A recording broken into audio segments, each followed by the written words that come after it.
balik bayad when you purchase your gaming pins via Pay Maya, the better way to pay. Promo runs up until August 31.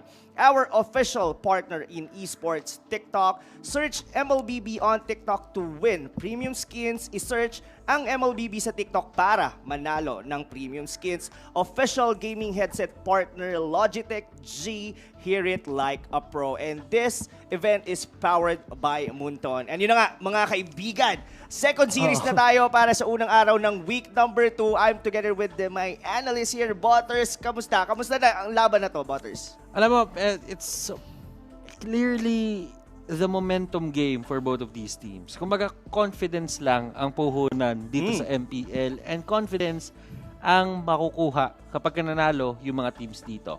Let's start with Blue Fire. Blue Fire didn't really win a series. They won a game. Versus Onyx. Yes, totoo. Magandang bagay yon kasi Onyx is still one of the best teams na meron tayo sa Pilipinas.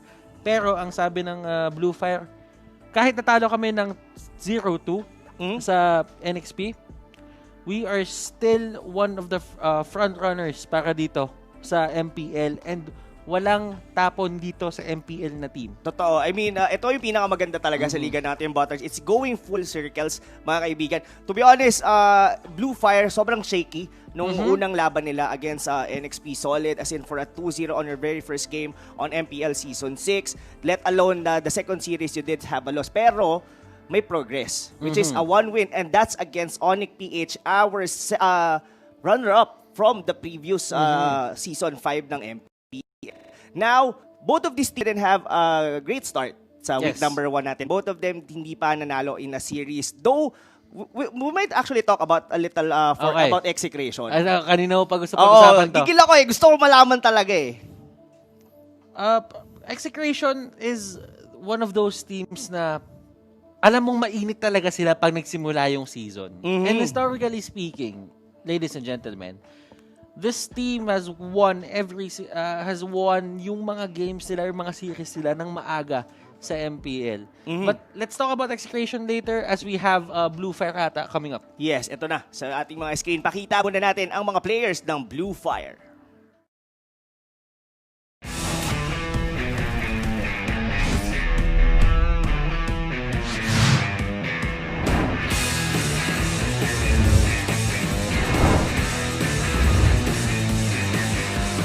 Before ng MPL, nag-aaral ako sa UP Diliman. Ang course ko is Sports Science. 1 year na lang. Nagka-baby ako. So after nun, dun dumating yung MPL. So parang naging better opportunity siya and better future. Kaya ginrap ko siya. Dati pabigat ako sa pamilya ko. Tapos ngayon, pabigat na rin ako sa team ko. Ngayon nakapasok ako, nagka-chance ako na ma-prove na may kwenta din ako. Yun yung passion ko siguro maglaro. Kasi imbis na naglalaro ako nang di ako kumikita, pinasok ko itong pagiging pro, easy money. Dati po pinapanood ko lang po sila. Parang gusto ko rin pong itry na makatapak po sa MPL stage po. Hirap din mag-disappoint ng mga tao na naniniwala sa'yo.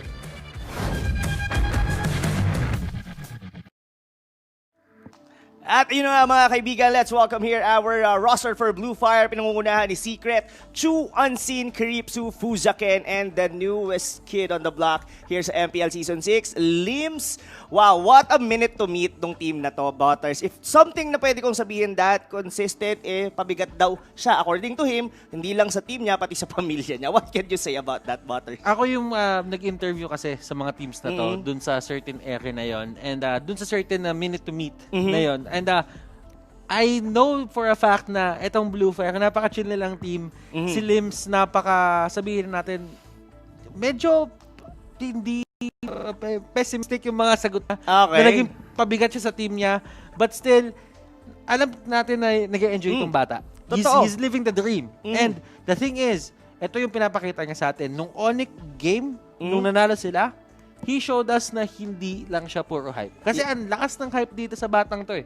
Totoo. If I'm not mistaken, ang hero niya noon was Esmeralda. Pero, Butters, let's expound more about Lims mamaya as we were about to have a minute to meet naman ng kalaban nila. That's gonna be Execration.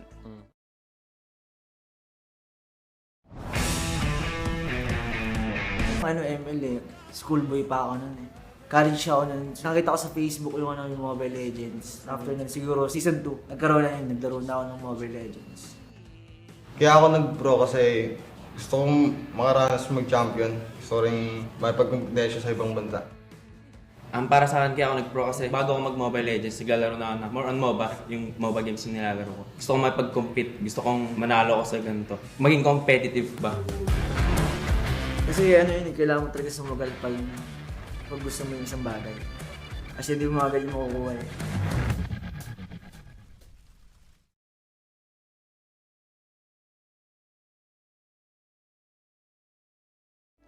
And now to show you the team of execration, pinangungunahan ni Etomax, Benny Cutie, Chaknu, Sagitnu, Hate, and Zapnu. And gusto ko balikan doon yung pinag-isitnabi doon ni Benny Cutie, Butters. How competitive na ba sa tingin mo si Benny Cutie dito sa ating liga? I think he has the potential to be one of the best players dito sa liga natin. It's just that, sabihin na lang natin, itong batang to, sabihin natin na medyo kailangan pa niya mag-adjust in terms of, just finding the right mixture. Kumbaga, sa pagiging aggressive at pagiging passive. Because at times, he could be really passive. At times, he could be really aggressive as well. So, kapag nahanap niya yung certain mixture na yun, I think Benny Cutie really has the potential to become one of the best players dito sa may liga natin. And etong batang to, mind you, may trivia lang ako. Well-articulated sa lahat ng sinasabi niya. Napakagaling magsalita na itong batang to. And sobrang seamless nung interview namin pag siya yung kinakausap ko. Kumbaga, straight to the point. Straight to the point. Nakikita mo yung sinabi niya kanina, gusto niya maging competitive. He gave it.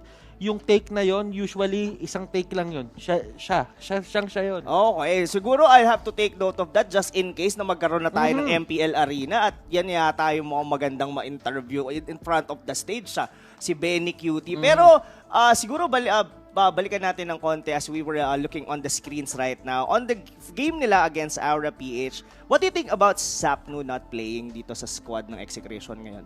For the longest time, sinasabi kasi ni Zapnu that he really wants to, step down and focus on drafting. Kasi Zapnu, as we all know, is a veteran ever since Season 1. And kung papansinin mo dito, from that Season 1 roster from Obs Gaming, wala na siyang kasama dito. Oo. Siya na lang yung natitira. As well as, may madali nangyari ganyan si Rebo. Rebo, siya na lang halos yung natitira sa Brent. Oo nga, no? Yung si kumbaga EJ. OG. Oh, Is that si EJ. Pero kasi si EJ, nasa AE Valkyrie dati. Oo, totoo. So, kasi it was 666 yung 6-man ng Intermin way back pero season 1. Pero yung nag-championship lineup, siya na lang yung natitira dun sa Brent Esports. Now, the thing is, Zapnu talaga, yun talaga yung finofocus niya. Sabi niya, gusto niya na mag-stick to developing these players. He wants to stick to, drafting, all in all. Kasi, si Zapnu ngayon, ang ginagawa niya na he's trying to set up the foundation.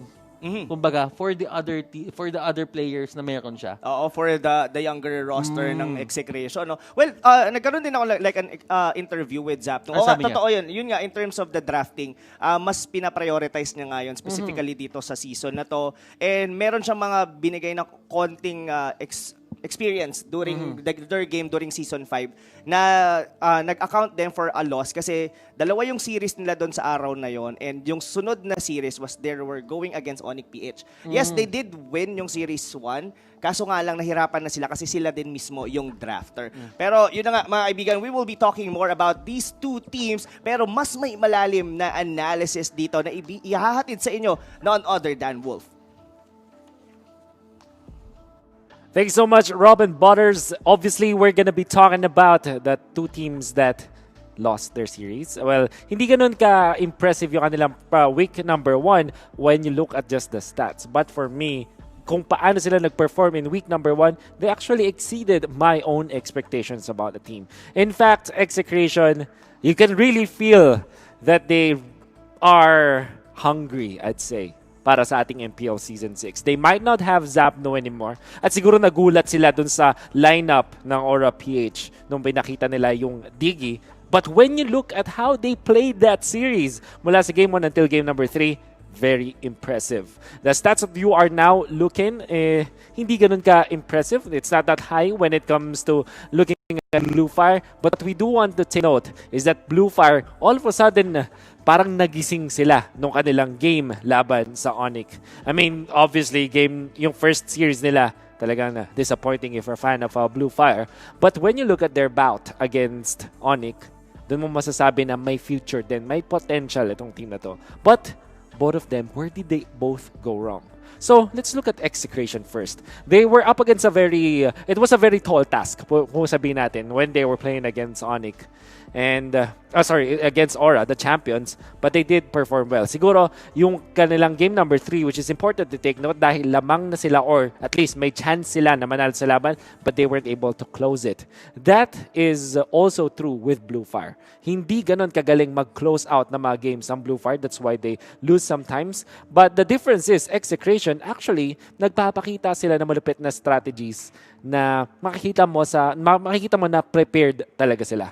Like, the way that they execute in the early stages of the game, during their match against Aura, you kind of feel like they are indeed prepared. And they know how to react. And not only that, ang ganda rin ng performance individually ng kanilang mga players. That's one thing to take note. Now, for Blue Fire, I did have a chance to talk to one of their members and they did say na prepared din talaga sila. Na pinagandaan nila to in their scrims perhaps or during their ranked games. However, bakit hindi nag-translate lahat na kanilang pinapare dun sa kanilang mga laban? It's probably because of chemistry. For me personally, there's no stat line that I can show you right now that can prove my point. But if you look at their games, if ni-replay mo yung mga laro dito ng Blue Fire, nafe-feel mo yun eh. They are very good when it comes to individual plays. At a certain point, mafe-feel mo yung camaraderie ng team na magtotropa sila. But when it comes to actual chemistry onto syncing their skills, dun tayo makakita ng konting disconnection. And that's one thing that Blue Fire might be able to fix. Now, looking at the player head-to-head match, it's Limbs versus Hate. And unfortunately, Hate leads this by a lot, to say the least. Napakataas ng KDA rate, average net worth, and game score of Hate compared to Limbs na, if you think about it, or also played more games. And why is it that the stat line of Hate is much better than Limbs? Well, I guess this is gonna be attributed to both the play style of Execration as well as how poorly nag-perform in Blue Fire. So, the Hate is naturally our hyper carry, or at least yung parang china-channel nga nila, diba? If you look back at MPL Season 5, we call the strategy of Execration channeling the Hate. And how strong Execration can be is attributed also to how strongly they can channel the Hate, diba? So that's one thing that maybe separates the two. There's not much activation mula sa Blue Fire onto channeling their own carry, but when it comes to Execration, nandun yung key factor. But anyways, this will be down to the wire. Both of the teams, hindi ganun kaganda yung stat line when it comes to wins over losses, but maybe this time they can correct kung yung kanilang stat line heading to this series. Let's see what will happen in this best of 3 match. Again, back to the casters. Yes, at ano nga kaya ang mangyayari dito sa series na to, mga kaibigan? Our final series of the day number 1 ng ating week number 2. Gusto ko yung sinabi, no? Channeling the Hate, daughters. What do you think about that? Alam mo, ito kasi si Hate, nakikita ko dito yung dating Carl Z. Yung Finesse Solid Carl. Way back season 2. Season 2. Oo. Na kaya mag-work ni Carl in the favor of his allies. Kaya niya din mag-work in the opposite side para sa kanyang mga kakampi. Kaya niya, para siyang bomba. Okay. Kumbaga, kaya niya sumabog sa'yo, kaya niya din sumabog sa kalaban mo. Pwede rin siguro dyan yung double-edged sword. Pwede Yes, ba yun? Kumbaga, yes. it's either you hit or kumbaga, pwedeng You hit them mag-backfire. or you hit yourself. Okay. Oo. So, the thing why I'm saying this is, for double-edged swords kasi, the moment you actually see them go in for a play na sobrang risky, pero high risk, high reward, kailangan mo silang alalayan. Because if you don't, it's gonna hurt you. Kasi yun nga yung hinahanap mo. Kailangan itong mga players na to, maximum uptime sila. Sa pagpa-farm, sa pagkuha ng gold, sa pag-secure ng objectives kasama mo, and just get the map control on and on. Pagka di mo nagawa, that's usually gonna hurt you in ways na they're just, they're gonna get picked off in the places na alam mo yun, hindi naman dapat sila mahuli, pero dahil kinuha nila yung isang malaking play na yon and they decided to just go for it, it's gonna hurt you in the middle of the process. So, the thing about execration dito is they have to channel the hate wisely. Kumbaga, channel the hate in a way na kapag ka si hate pumasok na, dapat lahat kayo ready na din pumasok. Oo, parang choose your battle wisely Choose your talaga. battle wisely. Yeah, well, I totally agree with that. And as well, siguro ito kasing team ng execration, the way I see this team, ito yung parang instinctive type ng team sa MPL. What I mean na instinctive type, mga kaibigan, is that itong mga players na to, hindi lang gumagalaw only on shot calls. Even, alam mo yung pag like Chuck no nandito to sa brush na to or sa bush na to, Hate already knows kung gaano yung pwede niyang, gaano siya kalalim pwede pumunta. Kasi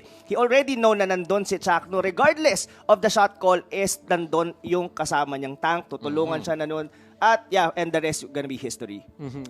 Let's talk about Eto Max dito. Eto Max, I think, probably the most improved player for the side of execration. At mukhang nagti-TikTok pa siya. Mukhang nagti-TikTok pa siya. At malakas mag-TikTok to si Patrick. Talaga? Malakas mag-TikTok yan. I see. Kaya nga laging nasa story niya yung TikTok niya tapos gaganon ko. Okay. Sabi, lakas mo naman, Lods. Grabe pala to si ano. Alam mo sinabi niya, pre. Sige. Ano yun? Papawis lang. Ay! Basic lang, no? Binibasic Papawis lang. Eto, Max pala, sana all. Pero, yeah, well, ito naman on your skills, mga kaibigan. Of course, the bootcamp ng Blue Fire, mukhang relax na. Bakit si Unseen? Parang talagang iniisip niya na talaga yung mangyayari sa laban nila, no? But, the rest of... May lang ako sigurong nakita sa kanila, to Butters, na wala si Unseen. Headband. Tama. May stats kasi yan. Great analysis. Kumbaga, parang skin, plus 10. Oo. Plus 10 attack, Totoo. plus 100 HP. Sa ibang game, may plus 2 AG nga yan eh. Oo, may ganon. Tama naman.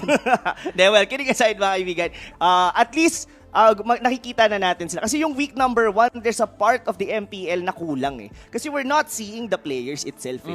Diba? Pero ngayon, of course, MPL did provide our teams na makita even with this pandemic that we have, napapanood natin sila na mismo maglaro on their respective bootcamps. Yeah, man, we're seeing right now si Crypt, si Secret, si Unseen, and si Lims. Hindi natin nakikita si Chu. Doon sa may screen natin, but I think si Chu nandun lang siya sa may likod. Totoo. Yeah. May isa akong gustong what do you think about putting Fuzaken on the squad? Kasi definitely hindi pa siya naglalaro. They already had 2 series. Ito pa rin yung main squad nila. And I doubt na si Fuzaken yung isa kasi almost nandun na nakalabas yung support. Of course, that's Unseen. Si Crypso gonna be the main tank. Now, Fuzaken most likely hindi maglalaro on this series. What do you think about putting Fuzaken on the 5-man ng Blue Fire? It would actually put them in a spot na kailangan nilang mag-adjust ulit. Kasi if ever pasok si Fuzaken dito, mawawala si Crypt. Possibly. Si And Crypt. pareho kasi role nila. Si Fuzaken is really known to be a tank, yung hard tank talaga na talagang humaharap sa lahat. And I think in a way, Fuzaken dito is more aggressive in terms of just being a tank. Okay. Kay Crypt. Si Crypt kasi kahit paano medyo nagpo-pullback pa yan sa mga bagay-bagay. And kung paano siya gumalaw and kung paano siyang mag-set up ng mga kills niya, he's a very calm and calculated person. Pero kapag alam niyang pwede niya kunin yung kill, kukunin ngayon. Si Fuzaken naman, medyo ang nasa isip lang si Fuzaken is to just zone out everyone. Lagyan ng takot sa puso yung kalaban na baka manakaw yung buff nila. And that's one of the things na kaya naging successful si Fuzaken dun sa team ng Sunsparks dati. And that really earned him his first championship. But right now, he is on the side of Blue Fire and not really straying away from the blue color na katulad ng Makes sense. Sunsparks, diba? So, the team pa rin, nandun pa rin yung blue. Pero, well, at least hindi purple. Kasi alam mo nang pagka kasi purple. Hindi mo pwede gamitin basta-basta yun. Bawal kasi gamitin yun. Oo. Diba? Sabi ng mga, shoutout sa mga tropa nating army dyan, na bawal daw gamitin yun. Going back. Hinanapan ko talaga saan ko pasisingit dito kay Butters yung Pero anyway, mga kaibigan, ito na ang draft natin for the second series. We caught off guard si Butters dito sa kanyang analysis. Ibig sabihin, Hindi pwede mag-purple buff basta-basta. Hindi pwede. Oo. Kaya Okay. doon sila ngayon nagkakaroon ng dilemma. Huwag na tawagin purple buff, dapat blue buff na lang. Kasi pag purple, bawal kunin. Para lang yan sa army. At bakit nga ba natin tinatawag na purple buff at bakit nga ba natin tinatawag na orange buff? Yes. Kasi yun po ang nakalagay Yes. sa mismong encyclopedia ng game. Official siya na yun Yes. ang kulay talaga ng buff. Yan. Pero yung army pa din ang dapat daw kumuha nun. Pero masyado na ako makulit, mga kaibigan. Ito na, first band dito, Blue Fire, that's gonna be Kufra and Selena, no? Pansin ko dito sa mga games natin, even on the Bren Esports bands, talagang hindi na pinalulusot ang Selena. Sa totoo lang, I'm actually surprised na hindi nila binaban yung Farsa instead of Selena. Mhm. Kasi, I get it naman kung ba't may baban yung Selena. Oo. Parang napakasakit sa ulo ng Selena, napaka-annoying. But at times kasi, if you can shut down the Selena, ang hirap bumawi as a Selena player. Oo, totoo. But, then again, si Farsa kasi, ang hirap niya hulihin, ikot-ikutan ka niya, kaya kanya i-clear wave. Totoo. So in terms of utility, alam mo nang Farsa does more. Than Diba? the Selena. Oo. Siguro ang ano lang talaga doon is the constant threat na possible. I mean, kasi yung early game advantage, being aggressive, mas aggressive definitely ang Selena. Lalo na sa first, 2 to 3 minutes ng laro. Kasi ang bilis ng burst down with abyssal arrow trap, tapos vision na ibinibigay niya. Pero once you go doon sa mid-game, mas nagpo-flourish nga, like what you've said, the Farsa, lalo na into a defensive stance ng team. Now, the ban, at medyo nasisettle na natin yung ban, siguro kung pagbabasihan natin on on our first series, ito yung mga kadalasan na hindi nakakalusot ngayon sa 10 hero ban natin, Butters. Yung dalawang tank talaga, which is yung Atlas, yung Selena for that, even the Khalid and Kufra. Yan yung apat na consistent na nasa ban natin dito sa unang-unang araw ng 10 hero bans natin. Sa mga bagong nood dyan at sa mga bagong fans siguro ng MPL, let's just go through the thing that's happening right now. This, ladies and gentlemen, is called the drafting. Yes. Na parang ka naglalaro ng chess. Sineset up mo yung sarili mo in a way na parang, alam mo yon, safe ka, pero dapat laging nalalagay sa alanganan yung kalaban. So, you're picking the heroes na gusto mo and you're banning out the heroes na ayaw mo makita sa side nila. So, that's for new viewers. And Yes. kung old viewer ka and you get the idea of this, this is new for you then kasi this is the 5-man ban for every side. So, this is literally the 10-ban setup na tinatawag natin. Oo. Ito talaga yung pinaka-major na patch all throughout ng Mobile Legends. Ito lang, itong Season 6. So we've been on the same setup all the way from Season 1 hanggang Season 5. Itong mga teams natin sa Season 6, ito yung mga unang makakapag-try, of course. Not exactly. For the Season 1? Nag-Season 1 tayo, Season 1 natin is 2 bans. I see. And later part pa, mga Season 2, Season 3, tsaka tayo nag-3-man setup. And right now, this is okay. the second change ng MPL. Pero just to get the history correct, we had the 2-ban setup nung Season 1. 2-ban setup only on first phase. Okay. So that's how OG si Butters, mga kaibigan. Kasi honestly, ako nag-ano na talaga ako for MPL Season 2 na talaga. Yun na yung mga diba, alam mo yun, yung mga panahon na inabutan mo na kahit pa paano. And buti na lang, nung mga panahon na yun, 2 bans lang. To be honest, kasi kung na-3-ban tayo nun, feeling ko malala eh. Oo, sa Konti na hero